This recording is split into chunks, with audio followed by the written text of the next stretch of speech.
Welcome back. If you are new here and you have not watched part 1, stop right now and go watch it first.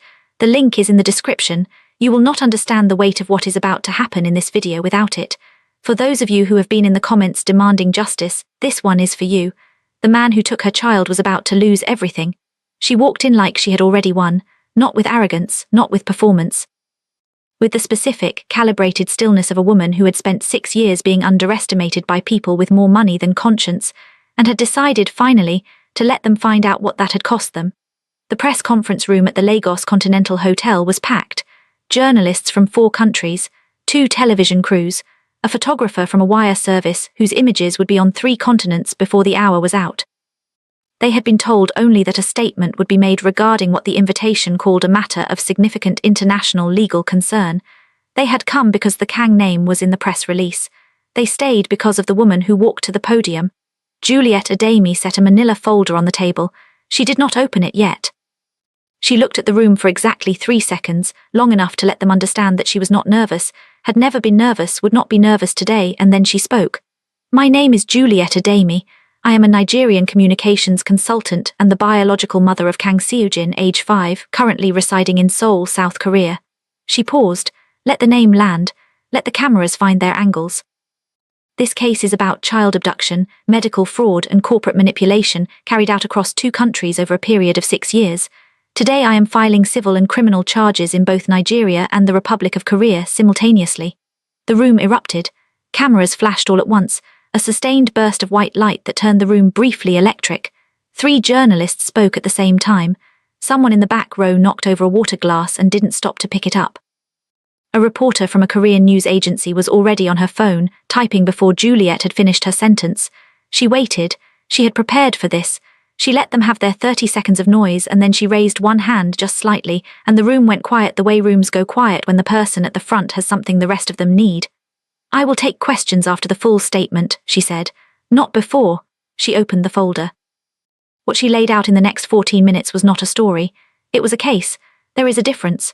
A story can be dismissed, contextualized, reframed by people with expensive lawyers and press contacts, and 40 years of knowing how narrative gets managed. A case has documents. A case has account numbers and dates and correspondence, and the kind of specificity that does not bend under pressure because it was never built to. She presented the DNA confirmation first. 3 independent laboratories. The percentage match between her genetic material and Seojin's, 100% maternity confirmed. She placed the printed summary on the table and slid it toward the nearest camera without looking at it. A journalist in the second row leaned toward the woman beside her and whispered something. The woman beside her did not respond. She was staring at the document summary on the screen behind Juliet with the expression of someone doing arithmetic they didn't expect to add up. Then the financial trail. A private account controlled by legal counsel associated with Kang Corporation. Transfers made in 2 installments to a registered medical facility in Abuja, Nigeria. The dates corresponding precisely to the weeks surrounding what Juliet had been told was a medical emergency requiring specialist intervention. The amounts corresponding to what it costs, apparently, to staff a clinic, manufacture a complication, sedate a woman 8 months pregnant, and produce a death certificate for a child who was not dead. Someone in the press gallery dropped a pen. The sound was sharp in the silence. Nobody moved to pick it up. Then the death certificate itself. She held it up. Let the cameras get what they needed. Put it back down. Then the internal correspondence. 3 emails between Choi Yoon-young, senior legal counsel for Kang Corporation, and a private security contractor whose services, the emails made clear, extended beyond what any legitimate legal firm should be arranging. The emails did not name Juliet directly. They referred to her as the subject. They referred to the baby as the matter. They referred to the clinic as the facility. The language was careful and professional, and it described the organized abduction of a full-term infant from its mother's body with the same tone you might use to discuss a property transfer. Juliet let the journalists read the copies her team distributed. She watched their faces. She had spent 6 years learning to read rooms. She knew what genuine shock looked like versus performed shock. What she saw in that press conference room was genuine. Even the most seasoned journalists in the front row, people who had covered wars and corruption and corporate crime at the highest levels, were looking at those emails with expressions that said, "I did not think this was the kind of thing that actually happened." "This was not a mistake," Juliet said quietly into the microphone, into the silence. "It was a system." By the time she left the hotel, the story had broken in Seoul. The Kang Corporation communications team found out the same way everyone else did, through a news alert on their phones at 9:47 in the morning. The head of communications, a man named Park Sung-ho, who had spent 11 years managing the Kang family's public narrative through 3 mergers, 2 government investigations, and 1 very difficult divorce, read the alert twice and then called his deputy and said 4 words: "Get everyone in now." The boardroom on level 31, the same building where Juliet had once taken the wrong elevator, the same view of the Han River she had once stopped to look at, was full within 20 minutes. Lawyers, PR strategists, the CFO, 2 board members who had driven in from Gangnam, all of them talking at once about containment and response windows and whether the Korean press could be managed and what the international angle meant for the share price. Kang Byung-ho sat at the head of the table. He was the only person in the room who was not talking. He was looking at the printed copy of Juliet's press conference statement that someone had placed in front of him. He was reading it with the same careful, unhurried attention he brought to everything. His expression had not changed. His posture had not changed. He looked, to anyone in that room who did not know him well, like a man who was simply gathering information before responding. Yi Min, who knew him better than anyone, could see the precise location where the composure was costing him. Yi Min was standing by the window. He had not sat down. He had not contributed to the conversation around the table. He had arrived because his assistant had called and said his presence was required, and he had come and he had stood at the window with his hands in his pockets, and he had listened to 45 minutes of people discussing how to protect a family that had done what his family had done, and he had felt something settle inside him with the cold finality of a decision already made. Park Sung-ho turned to him. "Yi Min SSI, we need a unified family statement by this afternoon." Something that questions the evidence, raises doubt about the timeline, positions the family as, "No," Yi Min said. The room went quiet. "No unified statement," he said. "No questioning of the evidence, no press management." He looked at the table, at all of them. "The evidence is real. Every document she presented is real. Attempting to dispute it will not protect this family. It will only add obstruction to the list of things we have already done." His father looked at him from the head of the table. "You would let them dismantle everything your grandfather built, everything I built, for a woman who, for the truth," Yi Min said. The words came out very quiet and very final. "She did not do this to us. We did this to ourselves, 6 years ago, in a clinic in Abuja, and every day since that we chose not to look at it." He picked up his jacket from the back of the chair he had never sat in. "I am done choosing not to look at it." He left the boardroom. The silence behind him lasted a long moment. Then Park Sung-ho's phone rang, and the room went back to its panic, and Kang Byung-ho sat at the head of the table with his hands folded, and his face composed and something in his eyes that was, for the first time in a very long time, not certainty. For the first time in his life, Kang Yi-min stood in the elevator going down from the 31st floor and realized, with the clarity of someone who has finally stopped looking away, that power could not fix what his family had broken. It could only, if he let it, make the breaking harder to see. He had been letting it do exactly that for 6 years. He was done. In Abuja, the Nigerian Medical Council's investigative team arrived at the clinic on a Wednesday morning with federal warrants and 4 officers, and the specific, unhurried energy of people who have been given everything they need and intend to use all of it. The clinic had not closed. That was the first interesting thing. Whatever the people who ran it had expected to happen after Juliet's press conference, they had apparently decided that closing would look worse than staying open. So the receptionist was at her desk, and the waiting room had patients, and the framed certificates were still on the walls when the investigators walked through the front door. Dr. Emeka Osai was not there. He had not been there since the morning after the press conference. His apartment in Wus II was empty. His phone went to voicemail. His name, the investigators would discover within 48 hours, was not on any Nigerian Medical Council registration database, which meant the framed certificate on his office wall was as manufactured as everything else in the building. The nurse who had been in the consultation room the day Juliet was sedated was there. Her name was Blessing Ez, and she was 29 years old when the lead investigator sat across from her in the clinic manager's office with the financial records spread on the desk between them and explained in precise and careful detail what the clinic had been used for. Blessing Ez put her face in her hands. She talked for 3 hours. She described the day Juliet came in. She described Dr. Osai's instructions. She described the consultation room and the tray and what happened after. She described the vehicle that arrived at the clinic's back entrance 2 hours later. Then she said the thing that made the lead investigator set down his pen. "The baby was crying," she said. Her voice had gone very small. "When they took him, he was healthy, full term." He was crying the way healthy Barbies cry, and the man who took him, he wrapped him in a blue carrier and he got in the vehicle and he drove away and She stopped. She pressed her hands harder against her face. I asked Dr. Osai where the baby was going. He said it was going home. I thought he meant an orphanage or a foster arrangement, something legal. Something, she stopped again. He told us we were helping, that the mother had agreed, that the documents were all in order. The investigator waited. There were no documents, she said. Were there? No, the investigator said. She signed her statement at 4:15 in the afternoon. But what Blessing Ez had not known, what none of the clinic staff below Dr. Osa had known, was the specific destination of that blue carrier and its contents. The investigators uncovered it in the financial records 3 days later. A second payment, not to the clinic, to a private courier service. With a delivery address in Seongbukdong, Seoul, the Kang family residence, Seojin had not been handed to a government system or an intermediary or a hospital. He had been driven from the back of a clinic in Abuja, placed in a private aircraft chartered under a shell company name, and delivered, living, healthy, full-term and crying, directly to the home of Kang Byung-ho, where a story had been prepared.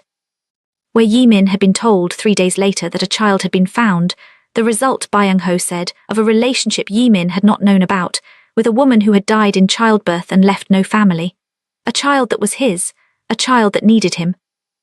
Yi-min had believed it because he had been destroyed by grief, and because the child was real and needed him, and because believing anything else would have required him to look at his father and see something he had not been ready to see. When this detail broke in the press, the camera footage of journalists outside the Seoul courthouse showed 3 people who had been waiting for updates simply stop moving. One woman put her hand over her mouth. A man beside her looked at his phone and then looked up at the building and then looked back at his phone as if he was hoping the screen had changed. The baby had been hand-delivered, to the grandfather, like a package, like a matter that had been resolved. In Nigeria, justice moved on its own timeline and with its own teeth. The Nigerian Medical Council's formal disciplinary hearing convened 3 weeks after the investigator's report was filed. The clinic's operating license was revoked on the first day of the hearing, effective immediately. The building was sealed. The patients currently registered were transferred to legitimate facilities under a federal health directive. The framed certificates that had decorated the walls, every single one of them, were confirmed as forgeries and entered into evidence. Blessing Ez appeared before the disciplinary panel voluntarily. She had not been a licensed medical practitioner. Her employment at the clinic had been arranged under falsified credentials, a fact she had not known when she accepted the position, and a fact the panel verified through independent investigation.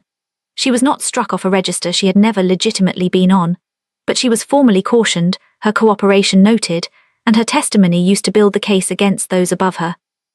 She left the hearing room with the particular expression of someone who has told the truth at significant personal cost, and is not yet sure whether it was worth it. The panel's notes recorded that she had acted with conscience when it mattered. That notation would follow her. The 2 nurses who had assisted in the operating room on the day Juliet was sedated were a different matter. Both held legitimate Nigerian nursing licenses. Both had participated in the procedure with full knowledge. The panel determined that no valid consent had been obtained. Both licenses were revoked permanently. Neither would practice medicine in Nigeria again. One attempted to appeal. The appeal was denied in 4 weeks, a speed that suggested the panel had anticipated it. The clinic's administrative director, a man who had managed the facility's paperwork and finances and had processed both wire transfers from the Cayman Shell account, was charged with conspiracy, fraud and accessory to child abduction. He was arrested at his home in Abuja on a Tuesday morning and did not make bail. The fake Dr. Emeka Osai, whose real name the investigators confirmed was Femi Ajora, a disbarred medical practitioner whose license had been revoked by the Nigerian Medical Council 8 years earlier for a separate case of medical fraud in Port Harcourt, was extradited from Accra under the bilateral agreement and stood trial in Abuja. The charges were comprehensive: practicing medicine under false identity, administering sedation without consent, conspiracy to commit child abduction and fraud. The trial lasted 11 days. The verdict took the jury 4 hours. He was sentenced to 14 years without the possibility of early release. The judge, in delivering the sentence, used a single line that the Nigerian press quoted extensively. Following morning, "You wore the clothes of a healer and did the work of a criminal. This court will not be lenient about the distance between those 2 things." The clinic building was later demolished. The lot it stood on was acquired by the federal government under asset forfeiture proceedings. There was a proposal, still under discussion at the time of the Seoul ruling, to build a legitimate maternal health clinic on the same ground, one that would serve the Abuja communities the criminal facility had exploited. Nothing had been confirmed, but the proposal existed. Sometimes that is where correction begins. Juliet was informed of the Nigerian sentencing outcomes by her attorney on the same morning as the sole ruling. She read the summary. She set it down on the table beside the grey stone Seojin had left on her hotel nightstand the evening before. She did not celebrate that either, but she kept the summary. She folded it carefully and placed it in the same folder as the fake death certificate, not beside it but on top of it, covering it, the way truth, when it finally arrives, covers the lie that tried to replace it. The payment records the investigators pulled from the clinic's accounts told the rest. 2 wire transfers. Originating account traced through a shell company in the Cayman Islands to a legal services firm in Seoul. The firm, Choi and Associates. The senior partner, Choi Yoon-young. The warrant for Choi Yoon-young's arrest was issued on a Thursday. She turned herself in on Friday morning, accompanied by her own lawyer, with the composed and calculating energy of someone who had already decided that cooperation was the most strategic option available. She sat in an interview room in Seoul, and she answered questions for 6 hours, and she gave them everything: names, dates, the specific instructions she had received, the specific instructions she had passed along, with the precision of someone who had kept very good records and was now using those records to negotiate the terms of her own accountability. The name she gave most frequently was Kang Byung-ho. The formal hearing was set for a Tuesday in October, in a Seoul courtroom that had been requested to accommodate the press presence and need, and then requested again through a different channel and finally granted with restrictions. The International Press Gallery was full. The Korean Public Gallery was full. 3 Nigerian government observers sat in the 3rd row behind Juliet's legal team. Juliet wore dark blue. She sat straight. She had not slept well the night before, not from fear, but from the particular restlessness of someone who has been waiting a long time for something and finds, when it finally arrives, that their body doesn't know how to be still. Her lead attorney, Adiz Okafor, leaned over before the proceedings began and said, "You know what you're going to say." "I know," Juliet said. "Don't perform it, just say it." "I know," Juliet said again. When she was called to testify, she walked to the witness position and she sat down and she looked at the room. The press gallery, the observers, the defense table where Kang Byung-ho sat with 4 lawyers, and the specific diminished quality of a man who has been powerful for so long that powerlessness has made him look physically smaller, and she began. She described the relationship. She described the kitchen conversation the night Yimin came to tell her about his father's ultimatum. She described the morning Choi Yoon-young arrived at her apartment. She described the flight to Lagos, the 8 months of building a new life, the phone call, the overnight bus to Abuja, 8 months pregnant, moving carefully, telling herself this was routine. She described the clinic, the waiting room, the corridor that turned twice, the ultrasound screen that faced away from her, the 5 clinical questions she asked and the answers that were almost right but not quite. She described the consultation room, the nurse, the tray, the syringe. She described waking up. She described pressing both hands to her stomach and understanding before any words were said what had been done to her. She described the death certificate, the grief counselling card, the 20-minute gap in the timeline, the consent form she had never signed. She said all of it without her voice breaking, not because she was not feeling it. The courtroom could see that she was feeling all of it, the weight of it moving across her face in slow and controlled waves, but because she had decided that the most powerful thing she could do in that room was be completely clear. Grief was real, anger was real, but clarity was what the court needed, and clarity was what she gave them. Then the defense asked their single most important question. Ms. Ademi, the lead defense attorney, said, "Can you confirm that at no point did you actually see the child removed from your care?" The room went very still. Juliet looked at the attorney for a long moment. "I was sedated without my consent," she said.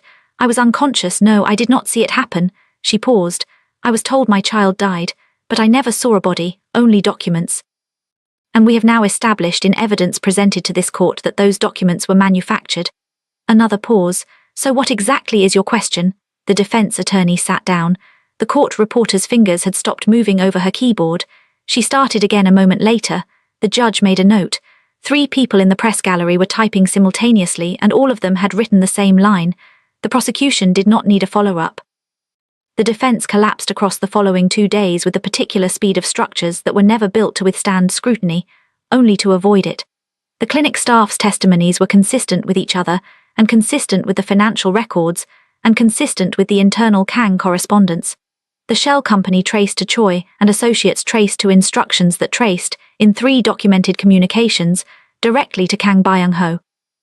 The defense attempted to argue that Byung-ho had been acting in what he believed were his family's best interests, that no direct order to harm Juliet had been given, that the specific details of the Abuja operation had been handled entirely by Choi Yoon-young without his full knowledge of the methods involved. The prosecution produced an email. It was dated 2 weeks before Juliet's bus journey to Abuja. It was from Byung-ho's personal account to Choi Yoon-young's firm account. It said, in 4 lines of careful Korean that the court translator read aloud into a room that had stopped breathing, the matter must be resolved permanently before the birth. The child cannot be part of this family's record. Ensure there is nothing to contest afterward. Someone in the public gallery made a sound that was not quite a word. The judge did not reprimand them, perhaps because the judge had also needed a moment. The defense had no response that the court found useful. The arrest warrants were issued the same afternoon. Kang Byung-ho, Choi Yoon-young, whose cooperation agreement reduced her charges but did not eliminate them. The clinic's founding director, whose real name was not Emeka Osai, who was located in Accra, Ghana, 11 days later, and extradited under the terms of a bilateral agreement that his lawyers had apparently not anticipated existed.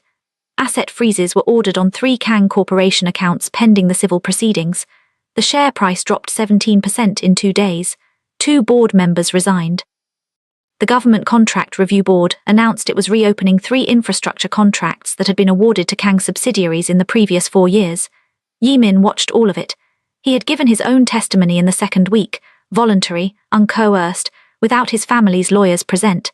He sat in the same witness position Juliet had occupied, and he described the conversation with his father the night Juliet left.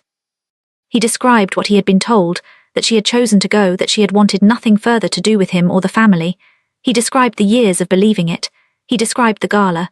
He described the DNA results. He described the morning he walked into his father's study and his father had sat behind a mahogany desk and justified it. Then he described the thing he had not known until the investigators' report, the blue carrier, the private aircraft. Delivery to Seongbuk-dong, the story his father had constructed about a woman who had died in childbirth and left a child behind. He handed me my son, Yi-min said. His voice was even. It cost him to keep it even and the court could see that cost. He handed me my son and told me a story and I believed it because I needed to believe something and because I did not understand yet what my father was capable of. He paused. I understand now. He did not cry. He also did not perform composure. He simply told the truth in full and let the court do what courts are supposed to do with it. After his testimony, he walked past the defense table. He did not look at his father. His father did not speak. The initial ruling came on a Friday morning. Medical fraud confirmed. Child abduction confirmed. Corporate interference in a private individual's medical care confirmed. The criminal sentencing hearings would follow in the coming months, but the civil ruling was immediate. Juliet Ademi was confirmed as the biological mother of Kang Seojin. Her parental rights, which had never legally been terminated because no legal process had ever actually occurred, were fully recognized by both the Nigerian and Korean courts under the bilateral agreement Adiz Okafor had spent 4 months constructing. Juliet sat in the courtroom and heard the ruling and she did not celebrate. She sat very still. Adiz touched her arm. It's done, she said quietly. Juliet nodded. Once, she looked at the ceiling for a moment, white, institutional. Not so different from another ceiling she had stared at once in a recovery room in Abuja, and she let herself feel just for that moment the full distance between then and now. What it had cost, what it had taken, what she had carried without knowing she was carrying it and what she had carried knowing exactly how heavy it was. Then she stood up, straightened her jacket, picked up her folder. Outside the courthouse the media was waiting. Cameras, microphones, reporters with the specific hungry energy of people who have been covering a story for weeks and know they are at the final moment of it.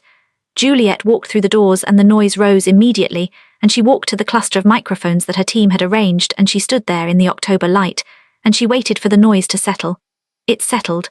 I want to say one thing, she said, not for the cameras. For anyone who has ever been told that the truth they know in their body is not real, that the loss they feel is not legitimate, that the power arrayed against them is simply too large to fight. She paused. It is not too large, it is only too large if you stop. Another pause. Justice is not revenge, it is correction, and today something that was wrong has been corrected. She stepped back from the microphones. A car was waiting at the bottom of the courthouse steps. She walked toward it. The media followed for a few steps and then stopped, because there was something in her walk, not hurried, not triumphant, just complete, that made following feel beside the point. She reached the car. The door was already open. Inside, pressed against the far window with a small smooth grey stone in his hand that he had apparently brought from the garden and had not let go of since, was Seo-jin. He looked up when she got in. His expression was the expression she was beginning to understand was simply his, serious and certain, and already somewhere the rest of the world was still trying to reach. "Did you win?" he asked. She looked at him for a moment, at his jaw, his eyes. The birthmark she knew was under his jacket on his left shoulder, shaped like a small leaf. "Yes," she said. He nodded, satisfied, and returned to examining his stone. Like winning was simply what she was supposed to do. Like he had never doubted it for a single day. She looked out the window. Yimin was standing at the bottom of the courthouse steps, slightly apart from the remaining press, watching the car. Their eyes met through the glass. Neither of them moved, neither of them needed to. There were things between them that a courtroom could not resolve and that a garden afternoon had only begun to approach. Both of them knew it. Both of them, for now, were willing to let that be what it was. Seo-jin leaned against her side without looking up from his stone. She let him. The car pulled away from the courthouse and into the Seoul afternoon, and Juliet looked out at the city. The Han River somewhere beyond the buildings, silver and wide, the same river she had once stopped to look at on the 31st floor of a building she wasn't supposed to be on, 23 years old and bright-eyed, and not yet carrying what she would carry. She was 31 now. She had carried it. She had set it down in the right place. That was enough. For today, that was exactly enough. If you watched both parts, tell me this: did justice feel like enough, or does Yimin still owe her more? Drop your answer below. And if this story hit you the way I think it did, hit that like button and subscribe. I will see you in the next one.